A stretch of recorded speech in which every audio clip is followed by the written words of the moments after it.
El siseo de la masa industrial se detuvo, y en el silencio antiséptico del laboratorio, el corazón de Mateo martillaba contra sus costillas.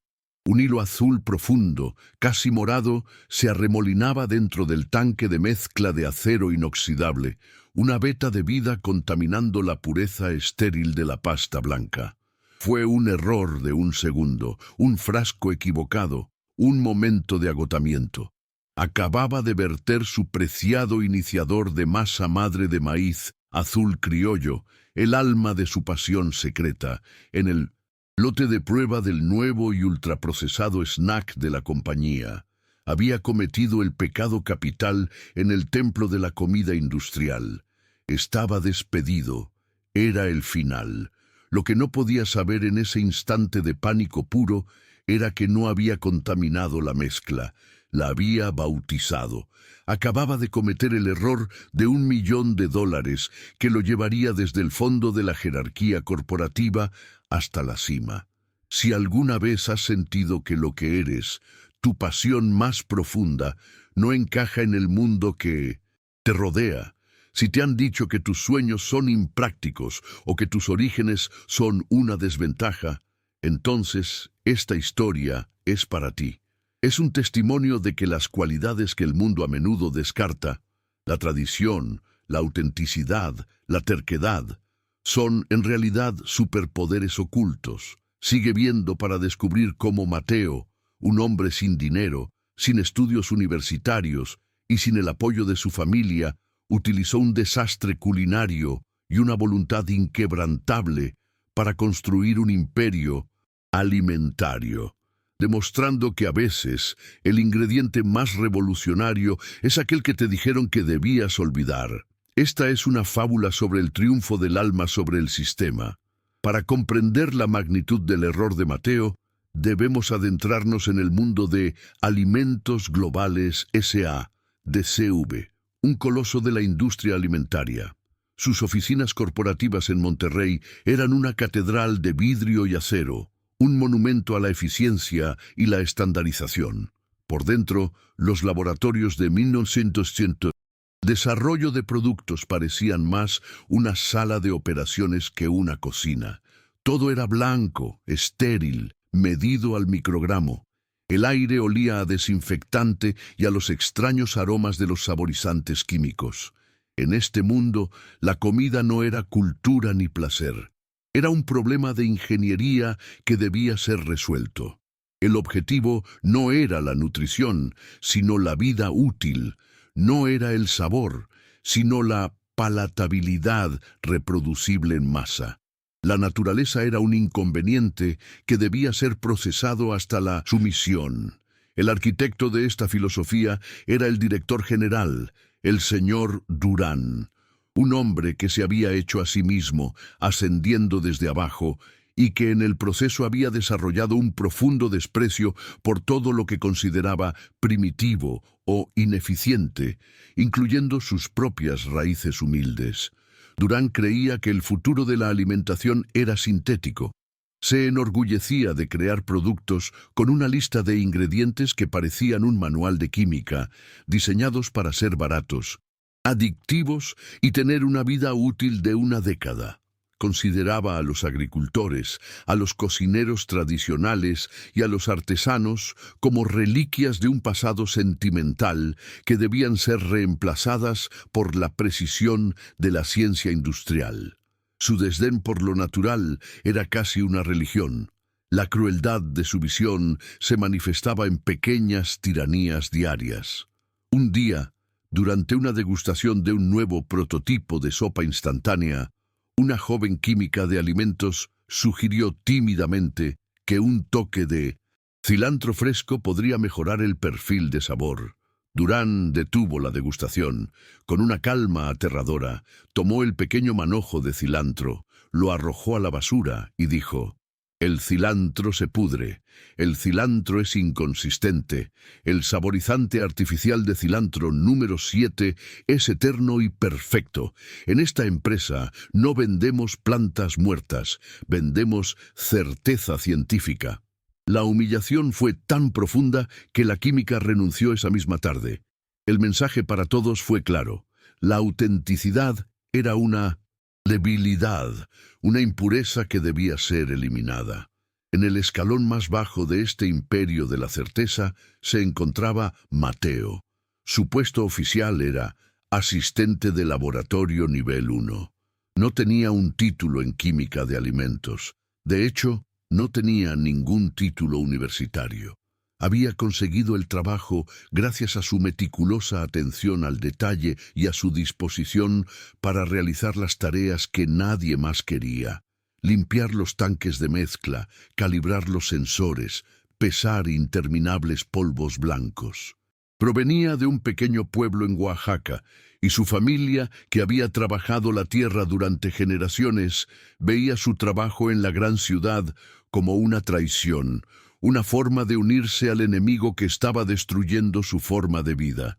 Estaba solo, atrapado entre un pasado que no podía recuperar y un presente que apenas podía soportar.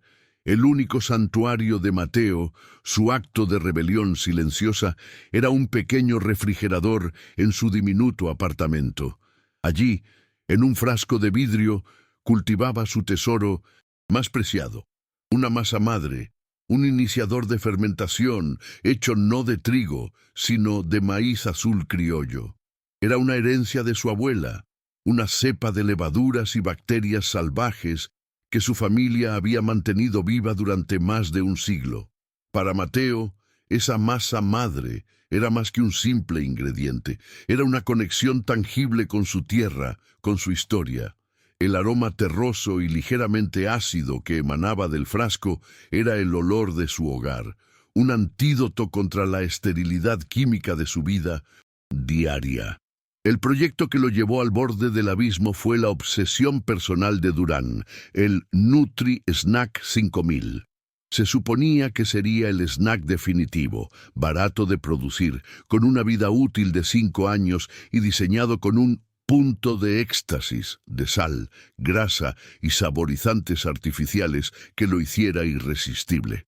Durán estaba apostando millones en su desarrollo, presionando al equipo hasta el límite. A Mateo, por su fiabilidad, se le asignó la tarea crítica de preparar el lote de prueba final, mezclando las docenas de polvos y geles industriales en las proporciones exactas. La presión era inmensa. Durán había dejado claro que cualquier desviación, por mínima que fuera, sería motivo de despido inmediato. Y así, volvemos a ese momento fatídico. Era tarde, Mateo llevaba 12 horas de pie. La fatiga nublaba su juicio. Sobre su estación de trabajo había 2 recipientes casi idénticos. Uno contenía la enzima de texturización industrial ZX7, un gel translúcido y estéril. El otro, que había traído de casa para alimentar después del trabajo, contenía su masa madre de maíz azul, que también tenía una consistencia gelatinosa.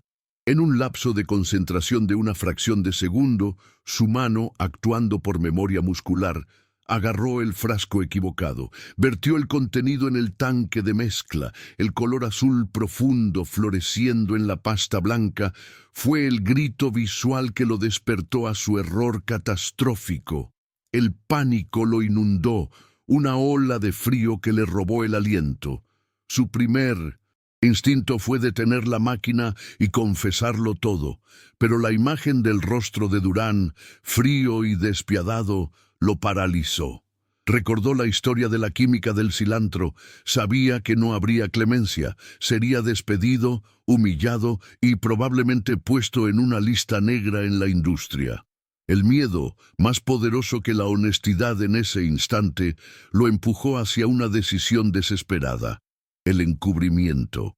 Con el corazón en la garganta, siguió el protocolo como si nada hubiera pasado, rezando para que la cantidad fuera lo suficientemente pequeña como para no ser detectada en los análisis. Dejó la mezcla reposando durante la noche, sintiéndose como un criminal que abandona la escena del crimen. Llegó al laboratorio a la mañana siguiente, antes que nadie, esperando encontrar un desastre, una mezcla agria y echada a perder que confirmara su ruina. pero al abrir el tanque no fue recibido por un olor a podrido, sino por un aroma complejo y extrañamente agradable. Era terroso, con notas de nuez y un toque de acidez, como el olor del pan recién horneado. La masa, que debería haber sido de un blanco clínico, ahora tenía un hermoso y uniforme color lavanda pálido.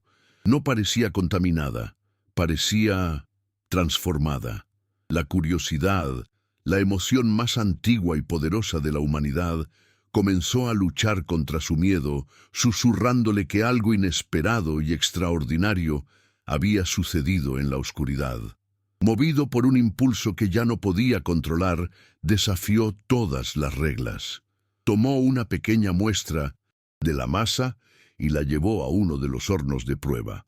Mientras se cocinaba, el aroma se intensificó, llenando el laboratorio con una fragancia que era a la vez exótica y profundamente familiar. Cuando el ciclo terminó, sacó una bandeja de snacks. No eran los pálidos y uniformes discos de siempre, eran de un vibrante color azul morado, ligeramente inflados y con una textura rústica y atractiva. Con manos temblorosas tomó uno, lo dejó enfriar por un segundo y se lo llevó a la boca. El sabor lo golpeó como un rayo. No era el asalto unidimensional de la sal y los químicos. Era complejo, profundo, delicioso. Se dio cuenta de lo que había sucedido. La masa madre, con su ecosistema de levaduras y bacterias salvajes, no había echado a perder la mezcla industrial, la había fermentado. Los microorganismos se habían alimentado de los almidones y azúcares procesados, transformando la base insípida en algo con una profundidad de sabor increíble. La herencia de su abuela, la contaminación primitiva, había tomado los peores elementos de la comida industrial y los había elevado, creando un producto gourmet. Había convertido, por accidente, el plomo en oro. El snack no solo era delicioso, era una proeza de la biotecnología natural, un puente entre dos mundos que se creían enemigos. La euforia del descubrimiento lo llenó de una audacia que nunca supo que poseía. El miedo a Durán se desvaneció, reemplazado por la convicción de que había creado algo demasiado importante para ocultarlo. Esto no era solo un snack, era una prueba de que la tradición y la modernidad no tenían por qué estar en guerra, una prueba de que la naturaleza, incluso en su forma más humilde, podía mejorar la ciencia. Preparó un plato con los snacks recién horneados y con una determinación que nunca antes había sentido, se dirigió hacia la oficina del último piso, hacia el corazón del imperio, para mostrarle al rey que el alma que había intentado erradicar de sus productos había encontrado una manera de volver a crecer. La oficina de Durán era un santuario del minimalismo frío. No había fotos, ni plantas, ni un solo objeto personal. Durán levantó la vista de sus informes. Su rostro, una máscara de irritación por la interrupción no programada. Mateo, sin decir una palabra, colocó el plato de snacks azules sobre el escritorio de caoba. Durán los miró con una mezcla de confusión y disgusto. «¿Qué es esta cosa?», preguntó, su voz goteando desdén.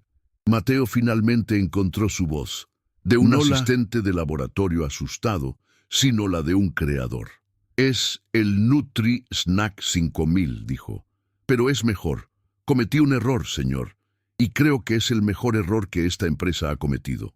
Con una calma que lo sorprendió a sí mismo, Mateo relató la historia completa del accidente. No intentó excusarse ni minimizar su error. En cambio, lo presentó como un descubrimiento, un experimento no planificado con resultados inesperados. Explicó cómo la masa madre de su abuela, el ingrediente primitivo, había interactuado con la base industrial, transformando su perfil de sabor y textura. Con una pasión que había mantenido reprimida durante años, habló de la fermentación como una forma de arte, una colaboración con la naturaleza, que podía crear una complejidad que ninguna fórmula química podía replicar. Le instó a Durán a probar uno, a juzgarlo no por su origen imperfecto, sino por su resultado final. No estaba pidiendo clemencia, estaba presentando una tesis. Durán escuchó, su rostro endureciéndose con cada palabra. No vio innovación, vio una letanía de transgresiones, vio un protocolo violado, un ingrediente no autorizado y a un empleado de bajo nivel que tenía la audacia de llamarlo una mejora.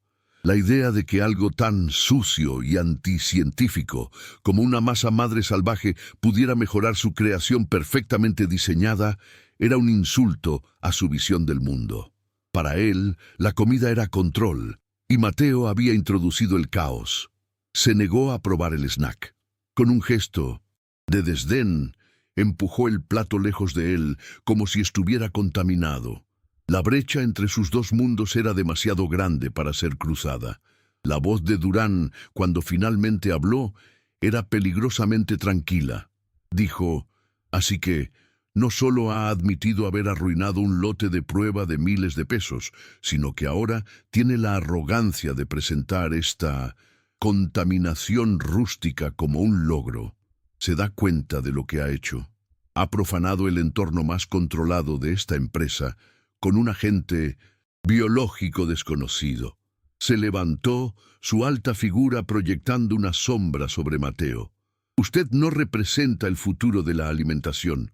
Usted representa el pasado supersticioso del que estoy tratando de escapar. No es un innovador, es un campesino jugando a ser científico. Cada palabra era un golpe diseñado para aniquilar la confianza de Mateo. La sentencia fue rápida y brutal. Está despedido, por supuesto, dijo Durán con indiferencia, por negligencia grave y violación de los protocolos de seguridad. Recoja sus cosas y salga del edificio, y considere esto un acto de caridad. Podría demandarlo por los daños. Luego hizo algo que sellaría su propio destino.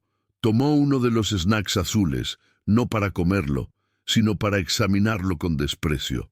Y en cuanto a esta basura, dijo, antes de arrojarlo a la papelera junto a su escritorio, asegúrese de que el resto del lote sea incinerado. No quiero que ni una molécula de su herencia contamine mi empresa. Mateo salió de la oficina en un estado de shock. La humillación fue total. No solo había perdido su trabajo, sino que su creación, el puente entre su pasado y su futuro, había sido literalmente arrojada a la basura. Mientras recogía sus pocas pertenencias de su casillero, sintió una rabia fría y lúcida que reemplazó al miedo. Durán no solo había rechazado su idea, había despreciado su identidad, su historia. En ese momento, en el pasillo estéril de alimentos globales, Mateo tomó una decisión. Si Durán no podía ver el valor en su creación, él se lo demostraría al mundo. No tenía dinero, ni título universitario, ni apoyo, pero tenía la herencia de su abuela en un frasco y una voluntad de vencer forjada en la adversidad. Los meses siguientes fueron los más difíciles de su vida. Sin trabajo y con sus ahorros agotándose rápidamente, se mudó a un cuarto diminuto en las afueras de Monterrey. Su familia en Oaxaca, al enterarse de su despido, lo vio como la prueba final de que había fracasado en la ciudad. «Te lo dijimos», dijo su padre por teléfono. «Tu lugar está aquí, en la tierra, no jugando con polvos en una fábrica». El rechazo de su familia, sumado al de Durán, fue un golpe devastador. Estaba completamente solo, atrapado en un limbo, sin pertenecer ni al mundo tradicional que había dejado, ni al mundo moderno que lo había expulsado. Su único compañero en esos días oscuros era su masa madre. La alimentaba religiosamente, manteniéndola viva como una llama en la oscuridad, y comenzó a hornear. En la pequeña cocina de su cuarto, con un horno eléctrico de segunda mano, pasó semanas perfeccionando la receta. No tenía acceso a los equipos de laboratorio de alimentos globales, así que tuvo que improvisar, confiando en sus sentidos, en su intuición, en el conocimiento transmitido por su abuela. Aprendió a controlar la fermentación para producir diferentes matices de sabor, desde notas terrosas hasta toques casi afrutados. Estaba creando no solo un snack, sino una expresión artesanal de la biodiversidad de su tierra natal. Con su receta perfeccionada, se enfrentó al siguiente obstáculo: ¿cómo venderlo?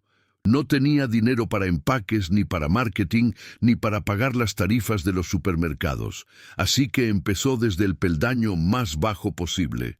Horneaba por la noche y durante el día llenaba una vieja mochila con bolsas de papel marrón llenas de sus snacks, que llamó totopos de alma. Se dirigía a los mercados de agricultores y a los pequeños tianguis de la ciudad, lugares donde la gente todavía valoraba la comida real. Se acercaba a los puestos no como un vendedor, sino como un entusiasta, ofreciendo muestras y contando la historia del maíz azul criollo y la herencia de su abuela. La respuesta fue lenta, pero alentadora. La gente se sentía atraída por el vibrante color azul y se sorprendía por la complejidad del sabor. No era un snack, era una experiencia. Era el sabor de la tierra, de la tradición, del tiempo. Los clientes empezaron a reconocerlo, a buscar su... Se corrió la voz sobre el chico de los totopos azules. Pequeñas tiendas de productos orgánicos y cafeterías de especialidad comenzaron a hacerle pedidos. Pasó de vender unas pocas bolsas al día a vender cientos. Tuvo que comprar otro horno de segunda mano para mantener el ritmo. Estaba construyendo su negocio de la manera más antigua y honesta posible. Un cliente satisfecho a la vez. El punto de inflexión llegó en forma de una joven bloguera de comida, una influencer local llamada Sofía. Era conocida por su paladar exigente y su desdén por los productos procesados. Se topó con el puesto de Mateo en un mercado y probó un totopo por curiosidad. Se quedó sin palabras. No solo le encantó el sabor, sino que se enamoró de la historia. Pasó una hora hablando con Mateo, escuchando sobre su abuela, sobre el maíz azul, sobre su despido, aunque Mateo, por prudencia, no mencionó el nombre de la empresa.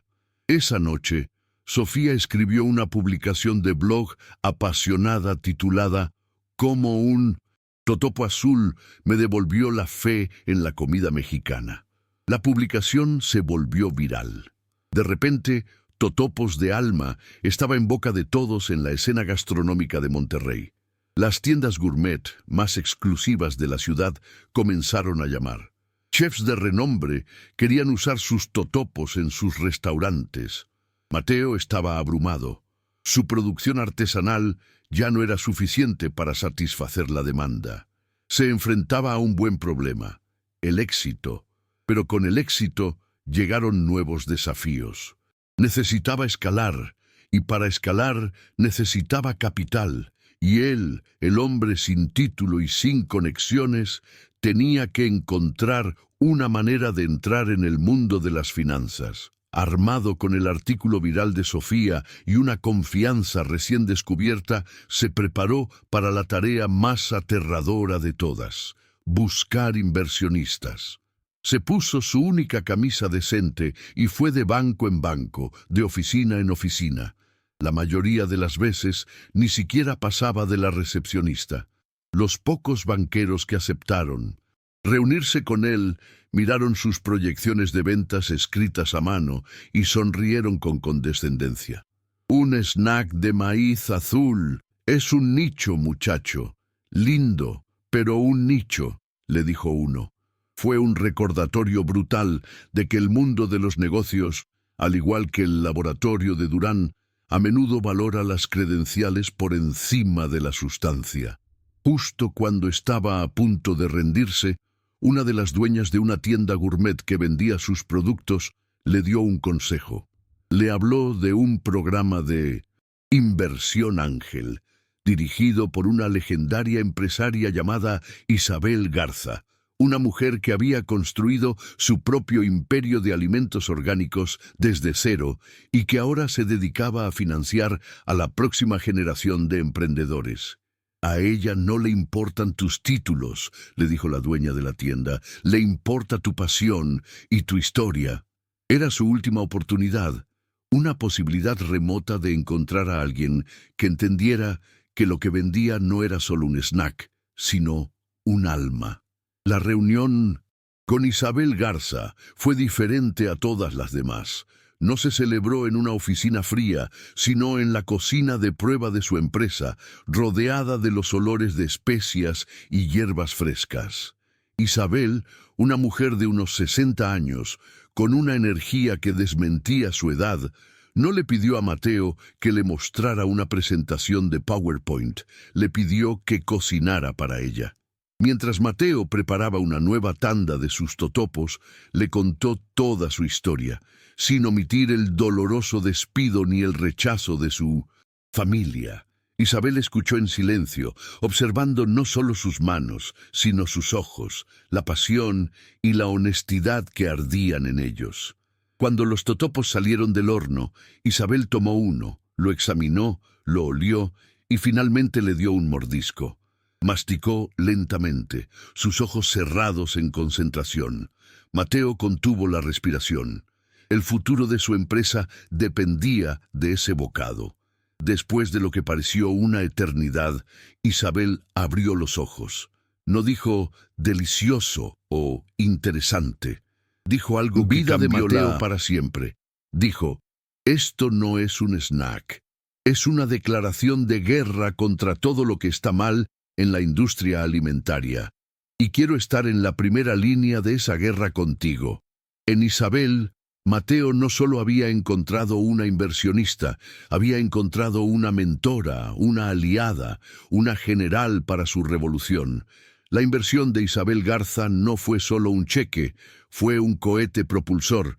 Con su capital y, lo que es más importante, su experiencia, Totopos de Alma se transformó de una operación de cocina a una empresa en toda regla. Alquilaron una pequeña fábrica en las afueras de la ciudad, pero Mateo insistió en que no fuera una fábrica industrial. La diseñó para ser un taller artesanal a escala, utilizando hornos de piedra y mezcladoras lentas que replicaban sus métodos manuales. Contrató a gente de su comunidad, personas que entendían el maíz y la tradición, y les pagó salarios justos. Estaba construyendo no solo un negocio, sino el tipo de empresa en 1902, la que siempre había querido trabajar, una que respetaba tanto a su producto como a su gente. El crecimiento fue explosivo. Isabel usó su red de contactos para colocar los totopos de Alma en las cadenas de supermercados gourmet más importantes del país. El empaque, diseñado por un joven artista local, contaba la historia de la abuela de Mateo y el maíz azul criollo, convirtiendo cada bolsa en un pedazo de cultura.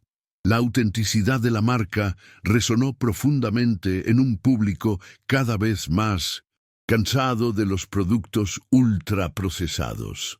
La gente no solo compraba un snack, compraba una historia, un voto por un sistema alimentario más honesto y conectado con sus raíces. Mateo se convirtió en el rostro de este movimiento, un héroe improbable para la revolución de la comida real. Mientras tanto, en alimentos globales, el Nutri-Snack 5000 fue lanzado con una campaña de marketing multimillonaria. Durán estaba convencido de que sería su mayor éxito, y al principio los números parecían darle la razón. Impulsado por la publicidad masiva y la ingeniería del punto de éxtasis, el producto se vendió bien, pero pronto comenzaron a aparecer problemas. Los consumidores se quejaban de un regusto químico y de la textura artificial. Los blogueros de comida lo destrozaron, llamándolo el epítome del snack sin alma.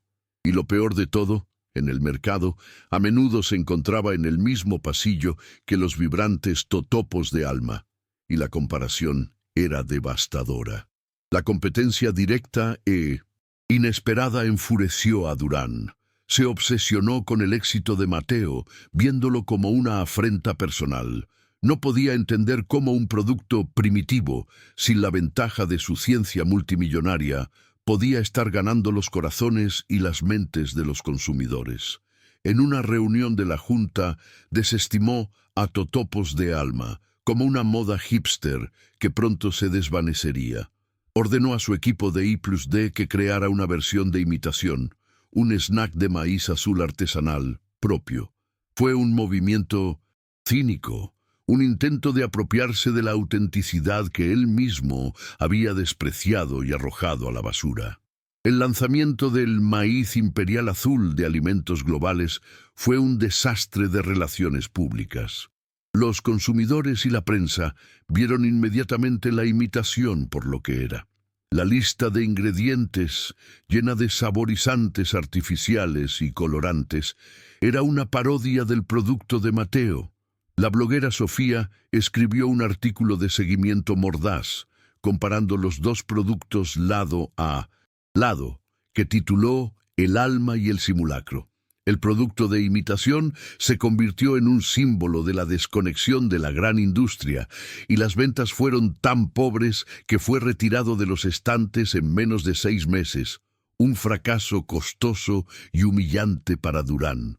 El éxito de Mateo comenzó a atraer la atención internacional.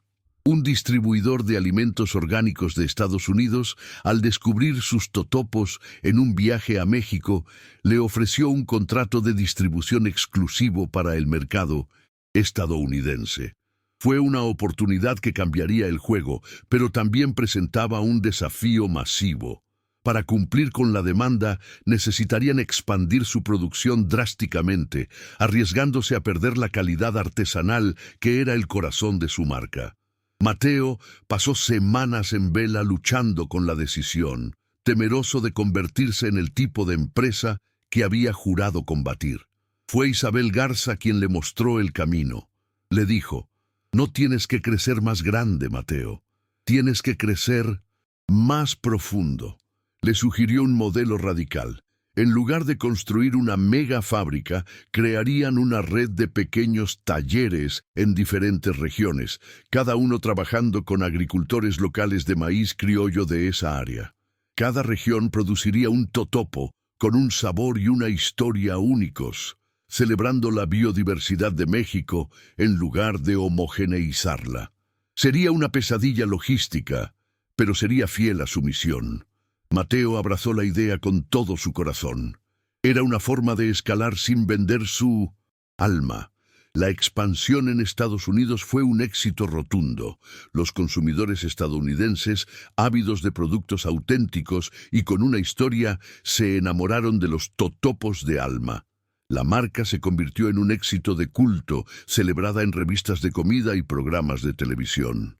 Mateo, el hombre sin título universitario, fue invitado a dar una charla en la Escuela de Negocios de Harvard. Habló no de finanzas, sino de la masa madre de su abuela, de la importancia de escuchar a la tradición y de cómo su mayor error se convirtió en su mayor bendición. Su historia de autenticidad y resiliencia resonó profundamente en una audiencia de futuros líderes empresariales. En contraste, la fortuna de Alimentos Globales comenzaba a declinar. El fracaso del Nutri-Snack 5000 y del maíz imperial azul fueron solo los síntomas de una enfermedad más profunda. La empresa, bajo el liderazgo rígido y sin visión de Durán, había perdido completamente el contacto con el consumidor moderno. Sus productos, basados en la ciencia de los años 80, se sentían anticuados y poco saludables. La empresa, que una vez fue un innovador, ahora era vista como un dinosaurio, incapaz de adaptarse a un mundo que exigía transparencia, sostenibilidad y autenticidad. Los ingresos se estancaron y luego comenzaron a caer. Durán, incapaz de admitir sus propios errores, se volvió cada vez más paranoico y autocrático. Despidió a ejecutivos que se atrevieron a presentarle malas noticias y se rodeó de un pequeño círculo de leales que reforzaban sus delirios. Culpó a la competencia desleal, a las regulaciones gubernamentales, a los consumidores ignorantes, a todo menos a su propia incapacidad para ver que el mundo había cambiado. Estaba atrapado en el pasado. Un capitán que insistía en navegar con mapas viejos mientras su barco se dirigía directamente hacia un iceberg. La cultura del miedo que había creado ahora le impedía recibir la información honesta que podría haberlo salvado. El golpe final para Alimentos Globales llegó de una fuente inesperada. Un periodista de investigación, trabajando en un reportaje sobre la industria de los snacks, descubrió la historia del despido de Mateo. A través de entrevistas con ex empleados, reconstruyó la historia completa. Cómo Mateo había creado esencialmente el prototipo del exitoso Totopos de Alma dentro de los laboratorios de Alimentos Globales, y cómo Durán no solo lo había despedido, sino que había ordenado que la innovación fuera destruida. La historia era una bomba, una parábola perfecta de la arrogancia y la miopía corporativa. El artículo, publicado en un importante periódico nacional, fue devastador. El título era «Arrojaron el alma a la basura. Cómo Alimentos Globales despidió una idea de 1.000 millones de pesos». El escándalo fue inmenso. El precio de las acciones de la empresa se desplomó. Los inversionistas, furiosos por la revelación de que la junta directiva había perdido una oportunidad tan monumental, exigieron una investigación independiente. La reputación de Durán, ya empañada, fue destruida. Fue expuesto no solo como un mal líder, sino como un tonto, un hombre que tenía el futuro en sus manos y lo había tirado a la basura. El Consejo de Administración, en un intento desesperado por salvar a la empresa, despidió a Durán de forma sumaria. Pero el daño ya estaba hecho. La marca estaba empañada, la moral de los empleados, por los suelos, y la empresa, sin una dirección clara, se tambaleaba al borde del colapso. Se vieron obligados a empezar a vender divisiones para mantenerse a flote. La caída fue rápida, brutal y completamente autoinfligida. El imperio construido sobre la certeza científica se derrumbó por su incapacidad para reconocer el valor de un poco de alma. Un día, Mateo recibió una llamada de un banco de inversión. Le informaron que la división de snacks de Alimentos Globales, incluyendo la fábrica donde una vez había trabajado, estaba a la venta por una fracción de su valor. Le preguntaron si Alma estaba interesada en adquirirla. La ironía era tan densa que Mateo tuvo que sentarse. La oportunidad de una venganza definitiva estaba sobre la mesa. Comprar los restos del imperio de su némesis, pararse en la oficina de Durán como el nuevo dueño. Era una tentación casi irresistible, el cierre de un círculo de una manera que solo las películas se atreven a imaginar. Después de una larga conversación con Isabel, Mateo tomó una decisión que sorprendió a todos. Rechazó la oferta. Le dijo al banquero: «No estamos interesados en comprar fábricas viejas, estamos interesados en construir talleres nuevos, no queremos su pasado, estamos construyendo nuestro propio futuro». Fue una declaración de principios. Su objetivo nunca había sido la venganza. Su objetivo era construir algo mejor, algo nuevo. Comprar los restos del imperio de Durán habría sido mirar hacia atrás. Y Mateo era un hombre que solo miraba hacia adelante. Había ganado la guerra y no tenía necesidad de saquear la ciudad caída. Años más tarde, la empresa de Mateo, ahora simplemente llamada Alma, era un gigante global, pero un gigante de un tipo diferente. Se había convertido en el estándar de oro de la alimentación ética y sostenible. Su modelo de talleres regionales se había expandido por todo el mundo, creando economías locales y preservando la biodiversidad agrícola. Habían diversificado su línea de productos, aplicando su filosofía de fermentación y tradición a todo, desde salsas hasta chocolates. Pero el corazón de la empresa seguía siendo el mismo. Una bolsa de totopos de maíz azul, un recordatorio constante de que las ideas más poderosas a menudo tienen los comienzos más humildes, y que la autenticidad es el ingrediente más valioso de todos. La antigua fábrica de alimentos globales en Monterrey finalmente fue comprada por una empresa de demolición y derribada para dar paso a un parque público. El día de la demolición, Mateo, por casualidad, pasaba por allí en coche. Se detuvo y observó desde la distancia cómo la grúa derribaba el muro de la oficina de Durán. No sintió alegría ni triunfo. Sintió una extraña sensación de cierre, el final definitivo de un capítulo de su vida. El edificio, que una vez fue el símbolo de su humillación y de un poder inalcanzable, era ahora solo un montón de escombros, dando paso a un espacio verde donde las cosas podrían volver a crecer. Era una metáfora perfecta. La cultura de Alma se convirtió en un caso de estudio en las escuelas de negocios. Mateo implementó políticas radicales para su época. Total transparencia en la cadena de suministro, salarios dignos para los agricultores e incluso un programa que daba a cada empleado una pequeña parcela de tierra en un jardín comunitario de la empresa para que cultivaran sus propios alimentos. Creía que nadie podía vender comida real si no entendía lo que significaba ensuciarse las manos. La empresa fue constantemente clasificada como uno de los mejores lugares para trabajar, un imán para el talento joven que buscaba no solo un cheque sino un propósito. Un día, un joven asistente de laboratorio, recién graduado, se acercó a Mateo con pánico en los ojos. Había cometido un error durante un experimento de fermentación, usando una cepa de levadura incorrecta en un nuevo lote de salsa. El resultado fue un producto con un color extraño y un sabor agridulce que no se parecía a nada que hubieran hecho antes. El joven estaba seguro de que sería despedido por arruinar el costoso lote. Mateo lo miró y en lugar de la ira que el joven esperaba, vio una chispa de emoción en los ojos del CEO.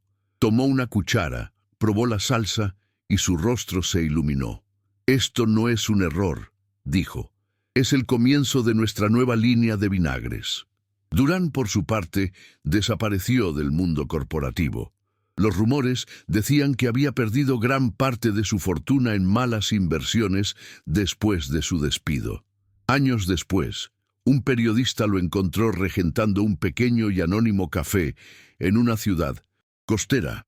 El lugar era impecable, estéril, casi sin decoración. Cuando el periodista le preguntó sobre Mateo y Alma, Durán se limitó a encogerse de hombros. «El mercado es irracional», dijo con amargura. «La gente prefiere las historias a la ciencia». Nunca entendió. Hasta el final siguió creyendo que el mundo estaba equivocado. No él. Su incapacidad para aprender fue su tragedia final. En contraste, la relación de Mateo con su propia familia finalmente sanó. Su padre, al ver el increíble éxito de su hijo y cómo estaba honrando y preservando las tradiciones agrícolas de su pueblo a una escala global, finalmente entendió. En una visita a la sede de Alma, el anciano caminó por los talleres, olió el maíz, vio el respeto con el que se trataba la comida y a la gente. Con lágrimas en los ojos, abrazó a su hijo y le dijo: «Tu abuela estaría orgullosa, no dejaste la tierra, te la llevaste contigo y la hiciste florecer para el mundo». Fue la validación que Mateo, a pesar de todo su éxito, había anhelado más que ninguna otra. La historia de Mateo se convirtió en una inspiración, no solo para los emprendedores, sino para cualquiera que se sintiera marginado o subestimado. Demostró que no son las credenciales, el dinero o las conexiones las que determinan el éxito, sino la perseverancia, la autenticidad y el coraje de creer en tu propia y única historia. Demostró que las debilidades percibidas, Sus orígenes humildes, su falta de educación formal, su apego a la tradición, eran, de hecho, sus mayores fortalezas. Le dieron una perspectiva que nadie en la Torre de Marfil de Durán podría haber tenido jamás. Su falta de recursos lo obligó a ser ingenioso. Su falta de apoyo lo obligó a ser resistente. La lección más profunda del viaje de Mateo es sobre el valor inherente de la autenticidad. En un mundo cada vez más estandarizado y procesado, lo real, lo honesto, lo que tiene una historia, se ha convertido en el bien más escaso y valioso. Durán intentó fabricar un producto. Mateo simplemente compartió una parte de su alma, y el mercado a largo plazo siempre puede notar la diferencia. La gente no se enamoró de un totopo, se enamoraron de la verdad que representaba.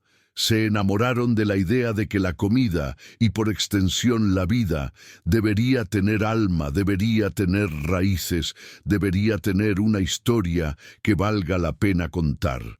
Al final, la historia de Mateo no es una historia de venganza, sino de creación. Nunca se centró en destruir a Durán, se centró en construir algo mejor. Su éxito no fue la ruina de su enemigo, sino el triunfo de su propia filosofía. Es un recordatorio de que la forma más poderosa de combatir un sistema en el que no crees no es atacarlo de frente, sino construir un nuevo modelo tan atractivo y convincente que haga que el viejo modelo se vuelva obsoleto. Mateo no luchó contra la oscuridad.